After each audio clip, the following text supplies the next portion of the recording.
नमस्कार, मैं हूं गंगा प्रसाद। मोदी जी की रैलियों में देश क्या मांगता था? यही ना कि 70 साल का हिसाब दो। तो हिसाब मिल गया क्या? 70 साल का हिसाब मांगने वालों ने अपने कर्मों का हिसाब दिया क्या? वैसे अच्छा मौका दिया है हिसाब चुकता करने का। अब मोदी जी ठहरे गुजराती, यानी कि सौदेबाजी के मास्टर आदमी। तभी तो देश नहीं बिकने दूंगा कि कसम खाकर भी देश को नीलाम करने में जुटे हैं। ये तस्वीर देख लीजिए। साफ साफ शब्दों में लिखा है कि केंद्र सरकार 26 सरकारी कंपनियों की हिस्सेदारी बेचने जा रही है। ये बात अभी सार्वजनिक नहीं हुई, यानी कि सरकार ने अपने इस प्लान को आपके सामने नहीं रखा है, क्योंकि ये जानकारी आरटीआई से मिली है। मतलब साफ है कि सरकार पैसे जुटाने के लिए 26 और सरकारी कंपनियों को बेचने की तैयारी कर चुकी है। जबकि 27 जुलाई को सरकार ने देश को बताया था कि केंद्र सरकार 23 सार्वजनिक क्षेत्र की कंपनियों को बेचने का फैसला कर चुकी है।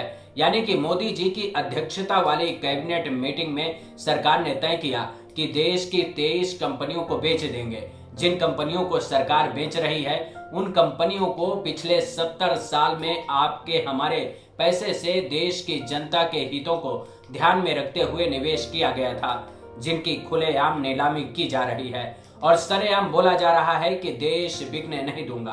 वो लूट रहे हैं सपनों को, वे लूट रहे हैं सपनों को, मैं चैन से कैसे सो जाऊं।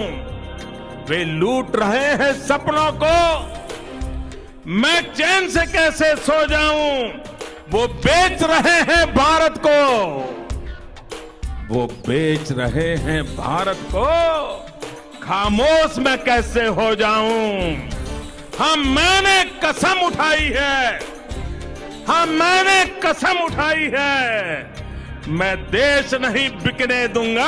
जनता की सरकार तो जनता से पूछकर फैसले लेती है, मन की बात भी करती है तो सुझाव जनता से मांग लेती है, और तब पूरे देश का भरोसा जीतने वाले प्रधानमंत्री के लिए पूरा देश सर्च इंजन बन जाता है और सरकार को सुझाव भेज देते हैं कि क्या बोलना चाहिए, क्या नहीं बोलना चाहिए। तो फिर सरकार से कहिए कि देश बेचने के लिए आपको जनता ने नहीं चुना है। ये संदेश अगर देना चाहते हैं तो इस वीडियो को वायरल कर दीजिए, ताकि आपकी आवाज सरकार के कानों में गूंजने लगे। जैसे लाइक, डिसलाइक और कमेंट करके सरकार को बता दिया, और सरकार अपनी नाकामी छिपाने के लिए आपसे वो अधिकार भी छीन लिया जिसके जरिए आपने विरोध जताया। वैसे मेरा सवाल है कि जब देश को प्रधान सेवक ने कैबिनेट के कुछ साथियों के साथ देश बेचने का फैसला लिया, तो क्या इसका सुझाव सरकार ने आपसे मांगा था? अगर नहीं मांगा था तो इस वीडियो के जरिए सरकार को संदेश दे दीजिए, ये बता दीजिए कि देश बेचने के लिए जनता ने सरकार नहीं चुनी थी, बल्कि लोगों के हितों को सुरक्षित करने के लिए पूर्ण बहुमत वाली सरकार बनाई थी। वैसे इन सरकारी कंपनियों के बिक जाने का मतलब क्या होता है, इसका मतलब समझाऊंगा। वो तस्वीर दिखाऊंगा जिसका सपना आपका बेटा बेटी देखते हैं। वो सपना आने वाले समय में अधूरा रह जाएगा। इसके पीछे का खेल भी साफ करूंगा। मोदी सरकार 23 कंपनियों का निजीकरण करने का फरमान सुना चुकी है, यानी कि इन कंपनियों को सरकार निजी हाथों में बेचकर कुछ पैसा कमा लेगी। इसके अलावा 26 और कंपनियों को बेचने की जानकारी सरकार ने आरटीआई के जरिए दी है, जिसमें बताया है कि सरकार इन 26 कंपनियों की हिस्सेदारी बाजार भाव के हिसाब से लगाएगी, यानी कि बाजार जैसा चाहेगा वैसे ही सरकार उन कंपनियों को निजी हाथों में नीलाम कर देगी। इसका सीधा असर आपके सपनों पर पड़ेगा, यानी कि जिन कंपनियों में आपके पिता, आपका बेटा, आपका पति, आपका भाई, आपका भतीजा, आपकी बहन, माँ और बेटी सरकारी नौकरी इस भरोसे के साथ करती हैं कि आने वाला कल सुरक्षित है, वो निजी हाथों में नीलाम होते ही आपका कल भी नीलाम हो जाएगा, क्योंकि वो कंपनी उस मालिक की कठपुतली होगी जो इन कंपनियों को खरीदेगा।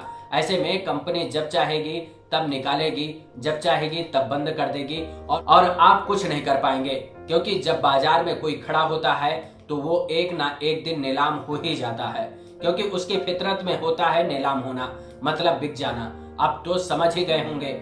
इसको इस तरह से समझिए, जब आप मकान खरीदते हैं और जब तक आप उस मकान को बेचने का फैसला नहीं करते, तब तक वो मकान सौदेबाजी के लिए बाजार में उपलब्ध नहीं होता। लेकिन जिस दिन आपने तय कर लिया कि अब मकान को बेच देना है, उस दिन वो मकान बाजार में खड़ा हो जाता है और फिर एक ना एक दिन ऐसा आता है जब वो किसी के हाथों बिक जाता है। मतलब ये है कहने का कि 70 सालों में देश ने जो बनाया उस देश की पूंजी को सरकार औने पौने दामों में निजी हाथों में बेच रही है। ये उन कंपनियों की पूरी लिस्ट है जिनको सरकार बेच रही है। इस लिस्ट में नामी कंपनियों का नाम भी शामिल है, जैसे scooters India limited, bridge and roof company India limited, Hindustan news print limited, Bharat pumps and compressors limited, cement corporation of India limited और एयर इंडिया जैसी बड़ी कंपनियां भी बाजार में सेल के लिए उपलब्ध हैं। सरकार ने आपसे क्या वादा किया था? यही ना कि सरकार आएगी, बागों में बाहर लाएगी, लोगों के लिए रोजगार का द्वार खोलेगी। यही झूठ तो मोदी जी ने आप लोगों से बोला है और फिर आपके भरोसे को बाजार में सौदेबाजी के लिए खड़ा कर दिया। इस बात का भरोसा दिलाया कि सरकार 5 ट्रिलियन की इकोनॉमी बनाएगी, लेकिन फॉर्मूला सरकार ने नहीं बताया। उस फॉर्मूले को मैं बताता हूँ। मान लीजिए कि आपके पिताजी ने अपने जीवन में 5 बीघे जमीन खरीदी और 10 लाख रुपए बैंक में सेविंग के रूप में जमा किए, साथ में कुछ महंगी धातुओं में भी निवेश कर दिया। लेकिन जब बेटे ने पूछा, पिताजी हमारे पास कितना धन है, तो पिता ने बताया कि सिर्फ 10 लाख रुपए है। यानी कि उसने 5 बीघे जमीन पर निवेश होने वाले पैसे को नहीं बताया, उन महंगी धातुओं में निवेश करने वाला पैसा नहीं जोड़ा। लेकिन मोदी सरकार इसका उल्टा कर रही है। यानी कि पिछले 70-75 सालों में देश ने जो पूंजी जुटाई, यानी कि सार्वजनिक क्षेत्र की कंपनियां बनाने में, रेलवे के विस्तारीकरण करने में और उन सेक्टर में देश के लोगों को रोजगार देने में मदद की, अब उस निवेश को मोदी सरकार बेचकर 5 ट्रिलियन की इकोनॉमी बनाने का आंकड़ा पूरा कर रही है। पीएम मोदी ने एक कार्यक्रम के दौरान रेलवे के उन साथियों को भरोसा दिलाया था कि रेलवे का प्राइवेटाइजेशन किसी भी हाल में नहीं होगा।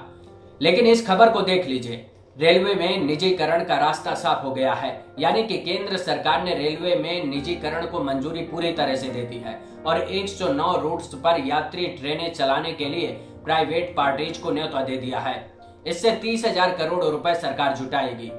ये वो रूट होंगे जिन रूटों में रेलवे को अच्छी कमाई होती है।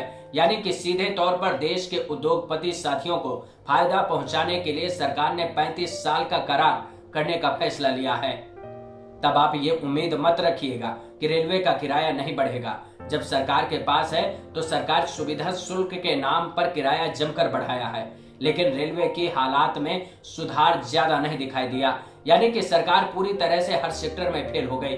ऐसे में सरकार ही बाजार में जाकर खड़ी हो गई और उद्योगपतियों से कह दिया कि आओ बोली लगाओ और अपने मन का सौदा करके ले जाओ। अब उस भाषण को याद करिए जो 2014 में लाल किले के प्राचीर से पीएम मोदी ने दिया था। तब हमारे प्रधानमंत्री देश के उन्हीं लोगों के भरोसे का परिणाम बता रहे थे कि देश को आगे ले जाने में सरकारी सेक्टर में काम करने वाले कर्मचारियों का बड़ा योगदान है। तो फिर अब क्या हुआ? खुद पर भरोसा नहीं है या फिर 70 साल में क्या हुआ वो आज तक समझ में ही नहीं आया, इसलिए एक एक करके बेचकर हिसाब जोड़ रहे हैं। सरकारी कंपनियों को बेचने का एक और फायदा है, आरक्षण भी एक तरह से खत्म हो जाएगा और संघ और बीजेपी का वो एजेंडा भी पूरा हो जाएगा जो उन्होंने देखा है। यानी कि सांप भी मर जाए और लाठी भी ना टूटे, क्योंकि देश में प्राइवेट सेक्टर में आरक्षण का प्रावधान नहीं है। ऐसे में सरकारी कंपनियों का निजीकरण होने से सबसे बड़ा नुकसान SC, ST और OBC का होगा, क्योंकि इन जातियों की भागीदारी मिलेगी या नहीं मिलेगी इस बात की कोई गारंटी नहीं दे सकता। अगर किसी को लगता है कि इस देश में आरक्षण खत्म होने से सबको बराबर अधिकार मिल जाएंगे, तो उन लोगों को प्राइवेट सेक्टर में दी गई नौकरियों में किस जाति के कितने लोग हैं इसका सर्वे करा लेना चाहिए, जिससे पता चल जाएगा कि जिसकी जितनी हिस्सेदारी उसकी उतनी भागीदारी है या नहीं। इस मुद्दे से जुड़ा एक और वीडियो बना चुका हूं, उसमें बताया था कि सरकार किन किन कंपनियों को नीलाम कर रही है, जिसका लिंक इस वीडियो के डिस्क्रिप्शन में दूंगा, जिसके जरिए आप उस वीडियो को भी देख सकते हैं। इस वीडियो में इतना ही, लेकिन वीडियो को लाइक करना और चैनल को सब्सक्राइब करना मत भूलिएगा। इस पर अपने विचार शेयर करेंगे तो हमको भी अच्छा लगेगा। इसके साथ ही मैं अपने सभी वीडियो टेलीग्राम में डालता रहता हूं, उसकी मदद से आप मुझसे जुड़ सकते हैं। नमस्कार।